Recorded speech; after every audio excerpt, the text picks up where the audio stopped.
Maître Félicien Matamache, je suis le coordinateur provincial du réseau des femmes pour la protection des droits de l'enfant et de la femme, également coordonnateur interprovincial du réseau de protection des défenseurs des droits de l'homme. Vous devez savoir que la paix est d'abord un droit. C'est un droit qui est universel. Qui que vous soyez, vous avez droit à la paix. Et nous, en tant que peuple congolais, nous avons ces droits-là de vivre en paix, non seulement dans le milieu professionnel, mais aussi dans nos familles. Donc nous avons ces droits-là de vivre en paix. La paix, c'est un droit qui est inaliénable, qu'on ne peut pas détacher de la personne humaine. La paix, bien que nous disons que c'est un droit, mais par rapport dans le contexte du Kasaï central, cette paix est menacée par des conflits intercommunautaires, et c'est ce qui menace la paix. Beaucoup de nos concitoyens, beaucoup de nos populations ne vivent plus en paix à cause de ces tiraillements, et chaque fois il ne se passe pas une semaine sans que vous puissiez entendre que nous ayons reçu l'alerte venant de l'intérieur, comme quoi il y a de la justice populaire, il y a des conflits, il y a des déplacements massifs de population, et tout ça, ça menace la paix. Ce qu'on doit demander à tout le monde, aux autorités traditionnelles, politico-administratives, c'est de ménager des efforts pour que nous soyons dans la paix. La paix, c'est un droit. Comme c'est un droit, s'ils sont autorités, c'est pour fournir des efforts pour que la population vive dans la paix. Et nous aussi, population, nous devons cultiver cette culture de paix. Donc, c'est cela. La paix, pour vivre dans la paix, nous devons tous fournir les efforts pour que nous vivions dans la paix. Donc, c'est ça, cela. Mais aussi, ceux-là qui sont en train de tisser des ficelles pour qu'il y ait des désordres, surtout les politiciens, qui cherchent toujours à tisser des ficelles pour qu'il n'y ait pas la paix dans la province du Kasaï central. Je sais que le chef de l'État s'est engagé dans cette perspective pour avoir la paix dans la province, donc à travers la République, y compris aussi la province du Kasaï central. Donc, il y a aussi les gouverneurs de provinces qui se battent donc la nuit et la journée pour que nous puissions avoir la paix. Mais cette paix est menacée. Et comme cette paix est menacée, nous devons fournir des efforts, nous tous, que ce soit vous journalistes, policiers, militaires, tout le monde, nous devons ménager des efforts pour que nous puissions restaurer la paix dans notre province. J'ai vu avant-hier une déclaration des députés de la province du Kasaï central, les ressortissants de Kazumba, qui décriaient des violations des droits de l'homme dans leur territoire, que cela a été causé par les policiers. Donc nous disons à la police que si on est police, c'est pour sécuriser la population et les biens. On ne peut pas la paix qu'on est en train de chercher à tout prix par les autorités, et la police doit être là pour encadrer, pour restaurer cette paix, ne doit pas être instigateur de cette paix qu'on est en train de chercher. Ce qui est à la base de cette menace de la paix dans la province du Kasaï central, ce sont des conflits intercommunautaires. Ces conflits, c'est toujours des conflits de pouvoir, le problème donc le conflit champêtre, c'est ce qui est à la base. Si vous avez le temps de passer dans des cours de tribunaux, vous allez voir que 60% des dossiers qui passent, c'est toujours des dossiers de conflits de terre, les conflits intercommunautaires, et c'est ce qui menace la paix. Il n'y a pas longtemps, vous avez entendu dans les territoires de Luisa qu'il y a eu des morts.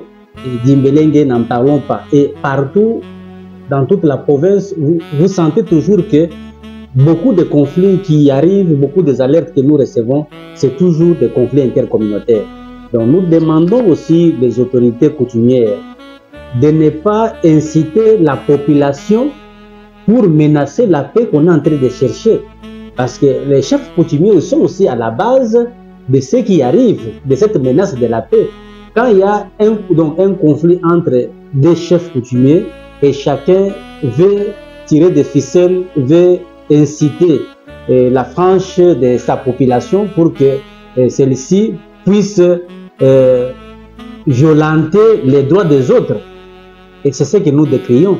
Nous demandons à ces autorités d'enterrer l'âge de la guerre, de mettre le vin dans leur, de l'eau dans leur vin, pour que cette paix que nous cherchons, que l'humanité a érigé comme un droit, que cela puisse être aussi vécu dans la province du Kasaï central.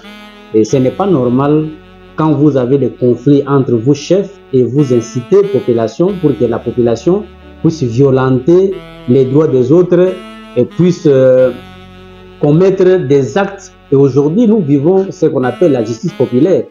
Donc, tout ce que on est en train de voir, le cas de meurtres à répétition, justice populaire, c'est dit à la mauvaise gestion de ces conflits qui engendrent des menaces de la paix que l'humanité cherche pour que nous puissions vivre dans la paix. Il y a des actions qui logent dans notre plan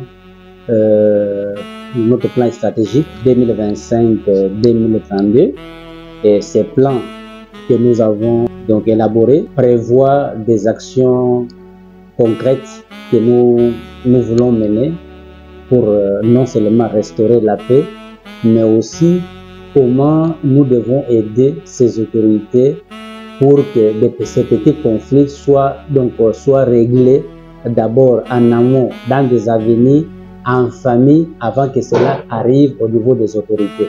Je pense qu'on a cette expérience, on a eu ce programme en 2018 en réglant des conflits électoraux. Alors maintenant là, on est en train d'implémenter pour que ce soit des mécanismes communautaires, pour que au sein de la communauté, que nous puissions mettre déjà des mécanismes pour le règlement des conflits intercommunautaires déjà au niveau des avenirs, au niveau des villages, avant que cela arrive au niveau des autorités.